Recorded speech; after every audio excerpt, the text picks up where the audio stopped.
Somewhere in a quiet workshop, in a room where the loudest sound is the soft tick of a mechanism smaller than a thumbnail, a person is doing something that almost no one in the world knows how to do. With tools so delicate they resemble surgical instruments, and hands so steady they barely seem to move, they are assembling something extraordinary, something that contains hundreds of individual components, each one smaller than a grain of rice, each one crafted to tolerances measured in thousandths of a millimeter. And when it is finished, it will keep time with an accuracy that defies belief. It will last for generations, and it will be, in every meaningful sense of the word, a work of art. Today, we are going inside the secret world of how the most expensive watches in the world are made entirely by hand. Let's begin with a question that most people never think to ask. Why does a watch cost as much as a house? The answer is not simple, and it has almost nothing to do with the materials.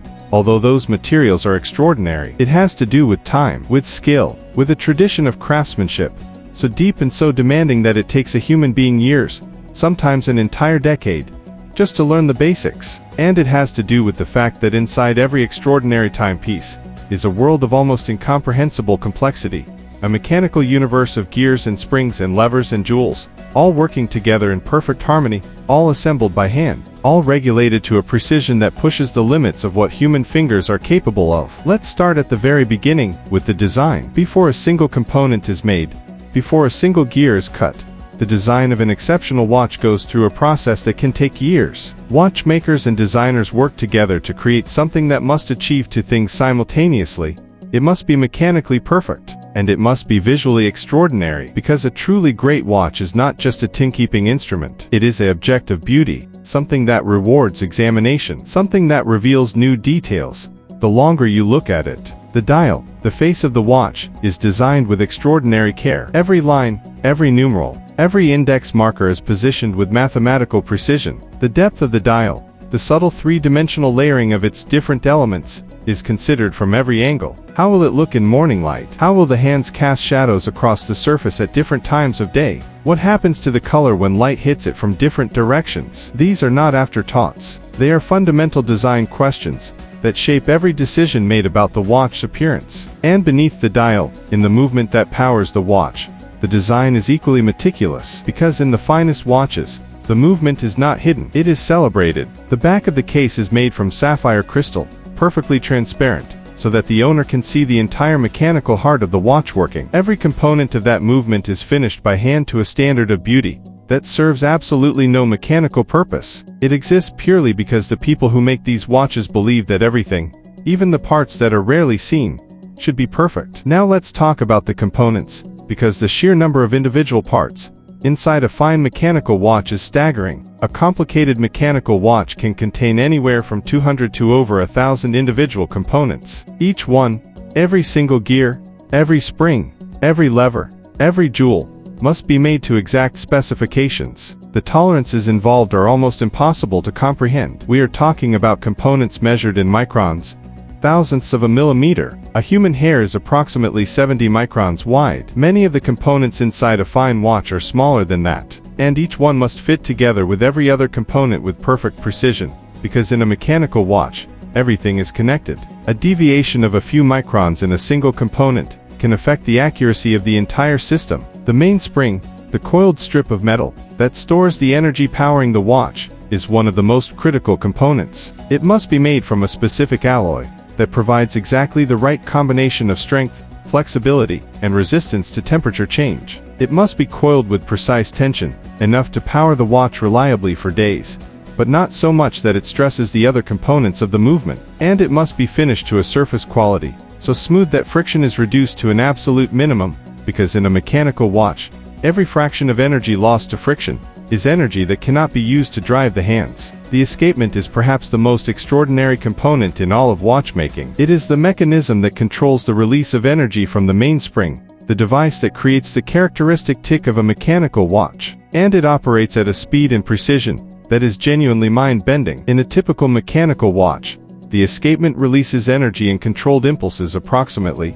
6 to 10 times per second, every single second of every single minute of every single hour. It does this through the interaction of a wheel with precisely shaped teeth, and a component called the pallet fork, a tiny lever that rocks back and forth, catching and releasing the escape wheel with each oscillation of the balance wheel. The balance wheel is the heart of the watch. It oscillates back and forth, rotating a few degrees in each direction, at a precise, regulated frequency. Everything in the watch depends on the accuracy of this oscillation, and achieving that accuracy requires extraordinary skill in both design and regulation. The balance wheel must be perfectly weighted.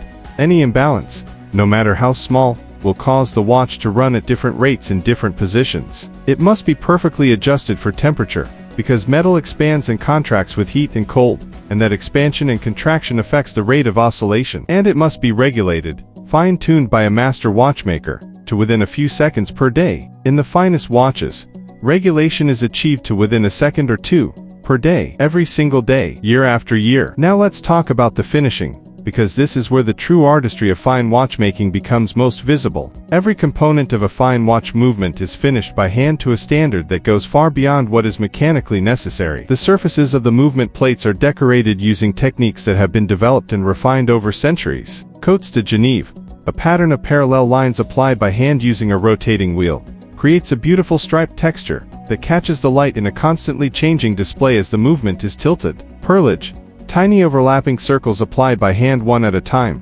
creates a texture that resembles the surface of a pearl, used on components that are visible through the movement, but that sit behind other components, rarely seen. The bevels and edges of every component are chamfered, the sharp edges removed and replaced with a precise angled surface, and then polished to a mirror finish by hand. This process, called anglage, is one of the most demanding skills in all of watchmaking. The angle must be perfectly consistent along the entire length of every edge. The polish must be absolutely perfect. Any scratch, any deviation from flatness, is immediately visible under magnification and must be corrected. A single component can take hours to finish properly, and a movement containing hundreds of components can take months to finish to the standard required by the finest watch manufacturers. The screws that hold the movement together deserve their own mention. In an ordinary mechanical device, screws are purely functional, but in a fine watch movement, every screw head is polished to a mirror finish. The slot, the groove that accepts a screwdriver, is cut with absolute precision, perfectly centered,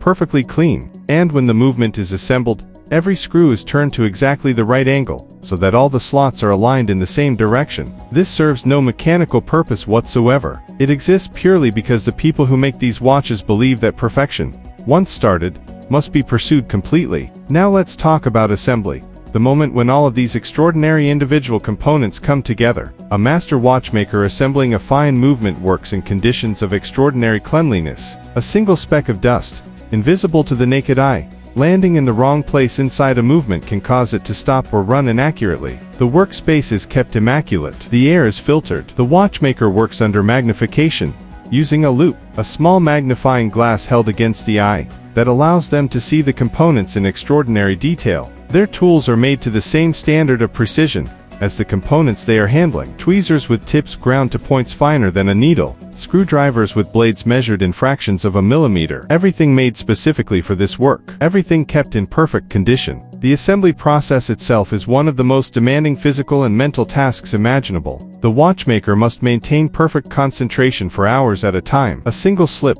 a component dropped, a spring that flies free under tension, a screw turned a fraction too far, can mean hours of additional work. And some components are so small, so delicate, so precisely made, that handling them requires a steadiness of hand and a control of movement that takes years to develop. There are watchmakers who have spent 30, 40 years doing this work, and they will tell you that they are still learning, still finding new things to notice, new ways to improve. Once assembled, the movement is regulated. The watchmaker observes the rate of the watch in multiple positions: face up, face down, crown up, crown down, crown left, crown right.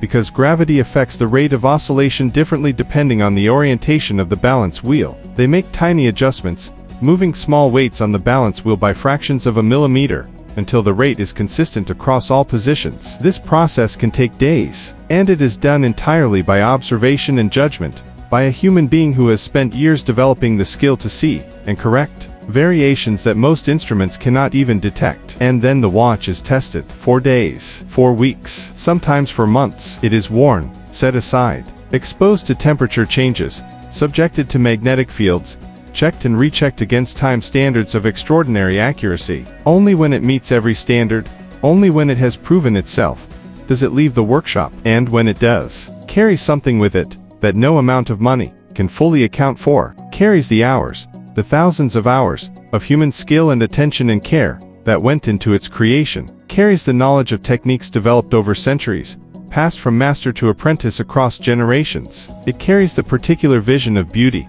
that drove every decision made about its design and finish. And it carries, in its quiet and precise oscillation, something that is genuinely remarkable: the ability to measure time with an accuracy that the human hand alone, working at the limits of its capability, has made possible. There is something deeply moving about that. About the fact that human beings, armed with nothing but skill, patience, and an uncompromising commitment to excellence, can create something so small, so complex, and so perfect. Something that will still be working, still keeping time, still revealing its extraordinary detail to whoever takes the time to look, 100 years from now. That is what the most expensive watches in the world are really about. Not status, not price, but the extraordinary, humbling, quietly inspiring fact of what human hands are capable of when they are guided by a lifetime of dedication to a single, demanding, beautiful craft.